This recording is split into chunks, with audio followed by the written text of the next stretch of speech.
So നിങ്ങളുടെ vehicle ഏതായാലും നിങ്ങൾ എപ്പോഴും പെട്രോൾ പമ്പിലൊക്കെ പോയി ഫ്യൂവൽ ഫില്ല് ചെയ്യുന്നുണ്ടോ? ഫില്ല് ചെയ്യുന്ന സമയത്ത് നിങ്ങൾ ചില സമയത്ത് എമൗണ്ട് പറയും, ചില സമയത്ത് നിങ്ങൾ ഫുൾ ടാങ്ക് എന്ന് പറയും. ഏത് കേസിലായാലും മേ ബി നിങ്ങൾ വിചാരിക്കുന്ന ഒരു എമൗണ്ടിനേക്കാൾ കുറവായിരിക്കും അതിലുള്ള കപ്പാസിറ്റി. അപ്പൊ ആ ഒരു സമയത്തൊക്കെ ഇത് ഓവർഫിൽ ആവോ, ഓവർഫ്ലോ പോവോ എന്നൊക്കെ നിങ്ങൾ എപ്പോഴും ചിന്തിച്ചിട്ടുണ്ടെങ്കിൽ ഈ ഒരു വീഡിയോ നിങ്ങൾ ആ ഒരു ക്വസ്റ്റിനുള്ള ആൻസർ ആണ്. സോ എന്തായാലും ഇതുപോലുള്ള ഇൻഫോർമേറ്റീവ് വീഡിയോസിന് ഇപ്പൊ തന്നെ ഫോളോ ചെയ്ത് വെച്ചോ, സേവ് ചെയ്ത് വെച്ചിട്ട് നിങ്ങളുടെ ഫ്രണ്ട്സിനോട് അയച്ചു കൊടുക്കാനും മറക്കണ്ട.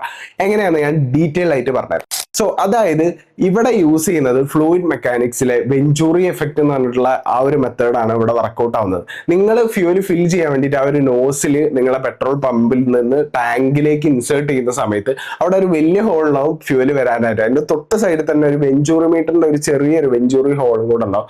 ആ ഹോളിൽ കൂടെ നിങ്ങളുടെ ടാങ്കിന്റെ അകത്തുള്ള വാക്വം വഴി ഒരു എയർ ഫ്ലോ ഉള്ളിലേക്ക് പോകുന്നുണ്ട്. ഈ ഒരു എയർ ഫ്ലോ എപ്പോൾ കട്ടാവുന്ന വെച്ചാൽ നിങ്ങളുടെ ടാങ്കിൽ പെട്രോൾ ഫില്ലായിട്ട് ആ വെഞ്ചൂറി ട്യൂബിലേക്ക് എയർ ഫ്ലോ വരാത്ത സമയത്ത് ഒരു ഡയഫ്രം ട്രിഗർ ആവുകയും ഫുൾ മെക്കാനിസം കട്ട് ഓഫ് ആവുകയും ചെയ്യും. ഈ ഫുൾ മെക്കാനിസം കട്ട് ഓഫ് ആവുന്ന സമയത്ത് നിങ്ങളുടെ ടാങ്കിലേക്ക് പെട്രോൾ പമ്പിൽ നിന്ന് വരുന്ന ആ ഒരു ഫ്യൂവലിന്റെ ഫ്ലോ സ്റ്റോപ്പ് ആവും. അല്ലാതെ നിങ്ങൾ ഇലക്ട്രോണിക് ഗാഡ്ജറ്റ് ഒക്കെ ഇതിൽ വെച്ചിട്ട് സെൻസറൊക്കെ വെച്ച് വർക്ക് ചെയ്ത് കഴിഞ്ഞാൽ മൊത്തത്തിൽ ഷോർട്ട് സർക്യൂട്ട് ആയി പൊട്ടി നിൽക്കാനൊക്കെ ചാൻസ് ഉണ്ട്. കാരണം അതൊരു ചെറിയൊരു ഹീറ്റ് മതി, ഇത് ഭയങ്കര വോളറ്റൈൽ ആണ്, നിങ്ങൾക്ക് അറിയാലോ. സോ ഇത്തരത്തിലുള്ള ഇൻഫോർമേറ്റീവ് വീഡിയോസ് ഇനിയും നിങ്ങൾക്ക് വരണമെന്നുണ്ടെങ്കിൽ എന്തായാലും ചാനൽ ഫോളോ ചെയ്ത് വെച്ചോ. അപ്പൊ നിങ്ങൾക്ക് ഫുള്ളി കാര്യം മനസ്സിലായി എന്ന് വിചാരിക്കുന്നു. അപ്പോൾ ആ ഒരു ഡൗട്ട് ക്ലിയർ ആയിട്ടുണ്ടാവും അല്ലേ? ഓക്കെ.